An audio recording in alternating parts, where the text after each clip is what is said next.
Order. We proceed to the main business. The clerk will now proceed to read the orders of the day.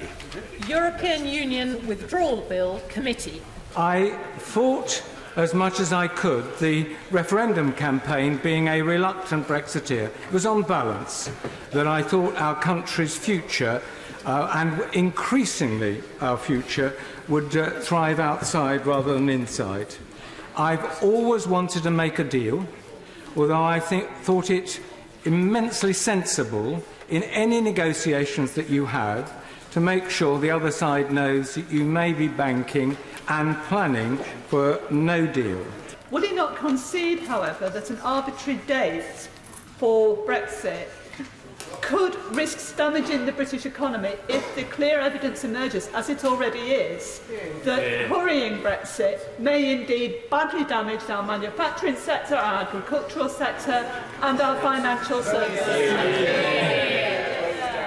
I am supported by people largely whose constituents agree with me and not their views.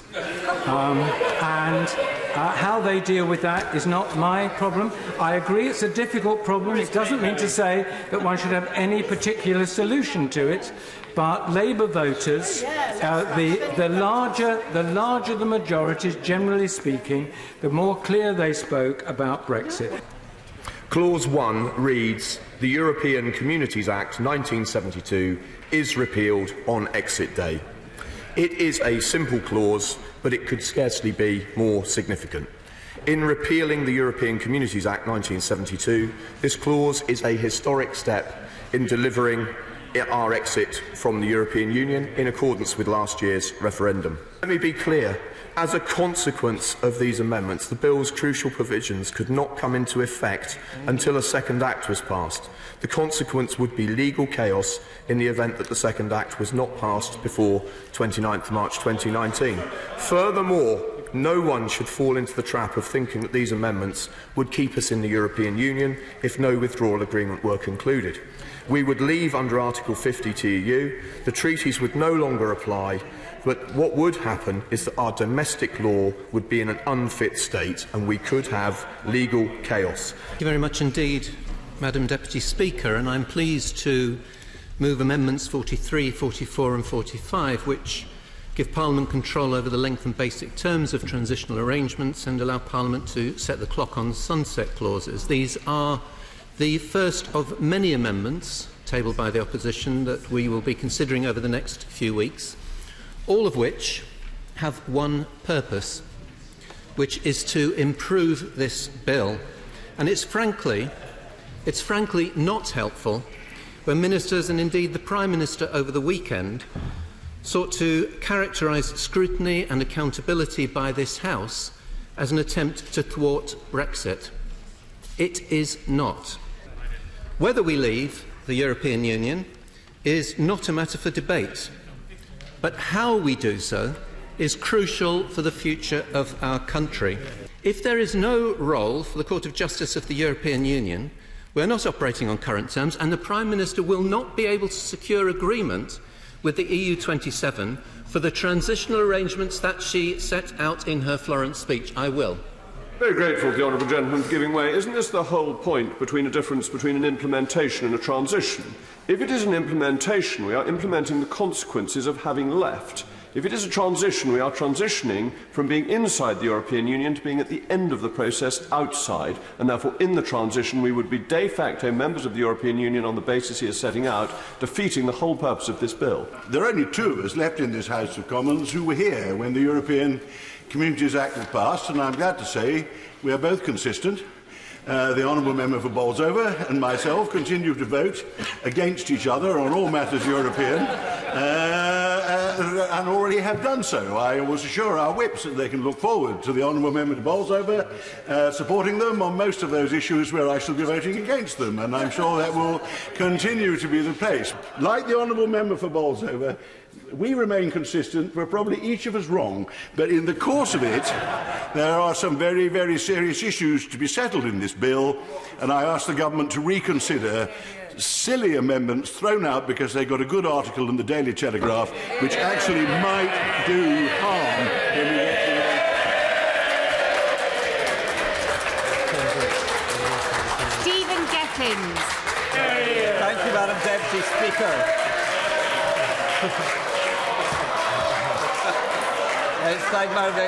It is an absolute privilege to follow the Right Honourable Member. And I welcome the applause from the Labour Party benches as well. Well, some of the benches. Some of them. People understand the real reasons why self-government is so important. And this particular proposal of the European Communities Act 1972, which we are now repealing, was the greatest power grab since Oliver Cromwell. The Minister who has just unfortunately left the chamber, oh no, he says, so I apologise, who said in his remarks that my amendment was somehow introducing chaos into this process. Now, with the greatest of respect to the Minister, after a fortnight in which the government has seen the Foreign Secretary, the Development Secretary, the former Defence Secretary, the current Defence Secretary and the Cabinet Secretary all subsumed in controversies, I think the government is doing quite well on the chaos front without any help from me. But to be honest, whatever our members' views are, whatever people's views are on whether they think there should be a transition, whether they think there shouldn't, how in which we should respond to different negotiating outcomes, it should still come back to Parliament to debate and to decide before we reach exit day and not after, because that is what Parliament should be about, that is what Parliament should be for. When Czechoslovakia decided to form two countries with two governments, a very complicated task, it took 6 months planning and it was implemented over a weekend. Why does my right honourable friend think that 16 months that remains is not enough to reach an agreement or to reach the sad conclusion that an agreement is not possible in the mutual interests of both sides and do all that in an orderly way? Surely 16 months is more than enough time to sort this out. I can't help the fact, Mr. Chairman, that the reality is that we entered into a partnership which now includes 27 other member states. And, you can't just magic that away. They all have their interests, and they're all going to have to be taken into consideration at the end. And as we've seen with trade agreements that are reached with the EU and other states, they take time. Indeed, I have to say to my right honourable friend that I think that he and some of my friends on this side of the House are frankly delusional in the belief of the speed with which these wonderful new trade agreements are going to be concluded with third countries once we leave the EU. The European Communities Act is the greatest Henry VIII clause that has ever existed. And there is something a bit inconsistent, and I understand why they're saying it, a bit inconsistent in people complaining about this Parliament not being treated properly when the whole principle of our membership of the European Union was to take away the right of this House to make the laws of this country. I give way the honourable gentleman. Thank you, Mr. Amos. It's been a pleasure to listen to this very wide-ranging debate, but I don't intend to, or nor do I have the time, to summarise the debate. What I did want to do, though, which my honourable friend's voice would not allow him to do, is to respond to the amendments in the name of the honourable member for Arfon, who is not in his place at the moment, but supported by a number of members opposite. And my honourable friend for Wickham rightly spoke about how this bill was about continuity, certainty and control, and that matters to every part of the United Kingdom. The honourable member and those who signed this amendment know that we are committed to securing a deal that works for the entire United Kingdom, for Wales, for Scotland, for Northern Ireland and all parts of England. Sometimes choices are clear. It's clear how do we negotiate the group that we're facing in Europe, and I think these amendments are necessary. But as in fact, Mr. Chairman, the government, without any fingerprints of anybody else, have tabled amendment strengthening the one that I put. I wish to withdraw the amendment I moved. Is it your pleasure that the new clause be withdrawn? Aye. New clause 49 by leave withdrawn. We now come to Amendment 79 to clause 1. Hyle-Williams to move formally. The question is that Amendment 79 be made. As many as are of that opinion say aye. Aye. To the contrary, no. No! I think division. Excellent.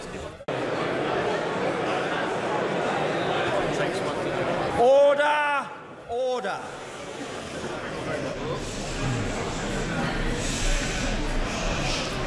The ayes to the right, 52. The noes to the left, 318. So far, so good. The ayes to the right were 52. The noes to the left were 318. I think the noes have it. The noes have it. Unlock. We now come to Clause 1, Stamp Part. The question is that Clause 1 stand part of the bill. As many as are of that opinion say aye. Aye. To the contrary, no. Division. The ayes to the right, 318. The noes to the left, 68. The ayes to the right, 318. And the noes to the left, 68. The ayes have it. The ayes have it. Unlock. The government have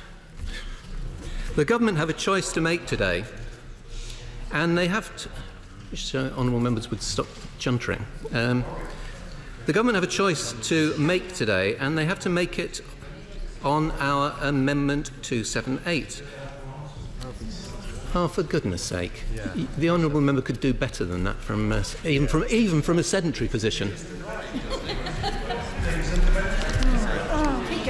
We are. Go on, Paul. Just ignore him. No, I'm not. I have explained why, in the interests of other members, having taken every single intervention, most of which came from government benches in the last debate, I'm not going to on this occasion. Now, he can chunter on, but... Just carry on, Paul, ignore him. The government, as I say, have a choice to make today, and it's a choice on our Amendment 278. Are they serious about pursuing a transitional period and ensuring that the economy doesn't fall off a cliff edge in March 2019 when we leave the EU? Or does the ideological red line on the Court of Justice take greater priority than jobs and livelihoods? In leaving the EU, we will bring an end to the jurisdiction of the ECJ. We've made that clear. This proposed amendment would rather tend to frustrate that objective, because it would mean our courts could continue to make references to the Court of Justice in relation to cases where relevant matters have occurred before our withdrawal from the EU. And as a result, different rules and processes would apply for these cases compared with those where the relevant circumstances arose after exit day. And that would, I fear, give rise to more, not less, uncertainty, because it would be impossible to predict for how long UK courts will continue to be subject to binding judgments from Luxembourg. The UK has always been an open and outward-looking country, and our legal traditions are no different. In fact, they are a reflection of that. We pay attention to the developments in other jurisdictions. We pay attention to common law jurisdictions. We embrace the best the world has to offer. But it is done on our terms, under our control, decided by our courts, and ultimately subject to the legislative will and sovereignty of this House. So Amendment 137 is unnecessary, as the bill already provides that post-exit decisions of the European Court can be considered by the domestic courts. The amendment would go further than that. It would require our courts and tribunals to pay due regard to any relevant decision of the European Court. But what does due regard mean? It is not defined. Indeed, it is far from clear. It is, I think, evidently intended to go further than Clause 6 and tacitly urge our courts to heed or follow or shadow the Luxembourg Court, but there is no clarity as to what would count as due consideration. What we need to do is to provide the courts with a specific legal test on the face of this bill governing the treatment of Court of Justice case law after Brexit, and that's what my Amendment 137 seeks to achieve. I give way to the honourable gentleman. And my amendment leaves it open to British courts to disagree with the Court of Justice's interpretation, even if its case law is relevant to the case. But what it doesn't do, and what the government's current draft does do, is to give an unfettered, politically controversial discretion to consider or ignore Court of Justice decisions as our courts see fit. My honourable friend, the member for Sheffield Central, asked the Minister very clearly if during the transition period the jurisdiction of the European Court of Justice would apply. The Minister, I don't believe the Minister has addressed it, but I'm happy to give way if you'd like to address that point now. Yeah, go on. Yes or no? Sit down, mate. Yes or no? I'm happy to give way. Can I thank the honourable member? He wasn't here for large parts of the debate. If you read Hansard, it was addressed very squarely. Well, for the benefit of viewers who've just tuned in on BBC Parliament, very happy to give way to him a second time if he'd like to state very clearly for the record on that fundamental point. Does in his view the jurisdiction of the European Court of Justice apply during a transition period? It's a very simple question. Yes it only requires a yes or no answer, but he won't give way. Well, I will certainly give way to my honourable friend from North South. I suspect that the Minister has been taking lessons from the Foreign Secretary. and I suggest when he says we should read Hansard, we'll find a giant lacuna in Hansard, and these issues will come back and haunt him. Yeah, exactly. Well, I'm afraid I have to agree with my honourable friend, the member for Ilford South, but I'm happy to be generous again and to give way to the Minister. It's a very, very simple yes or no question. Oh, here he comes. It's very kind, but both of the honourable gentlemen have not been in here for the entirety of the debate. This issue has been addressed squarely. We're not going to preempt. We're not going to preempt or prejudice. A very, very simple question about whether or not during the transition period the European Court of Justice will still have jurisdiction the way that it does presently. It's a simple question. Can the Secretary of State just give us clarity on this point alone? It's a very simple and fundamental question. Come on, the Secretary of State can give way. Of course. Here's the real power behind the throne. I'll give way to the honourable gentleman. I'm very grateful to the honourable gentleman for giving way, because the answer ought to be perfectly clear. If there is still the jurisdiction of the European Court of Justice, we will not have left the European Union. Committee to sit what day? I beg leave to report the committee is in progress and ask leave to sit again. Committee to sit what day? Tomorrow. Tomorrow? Yeah.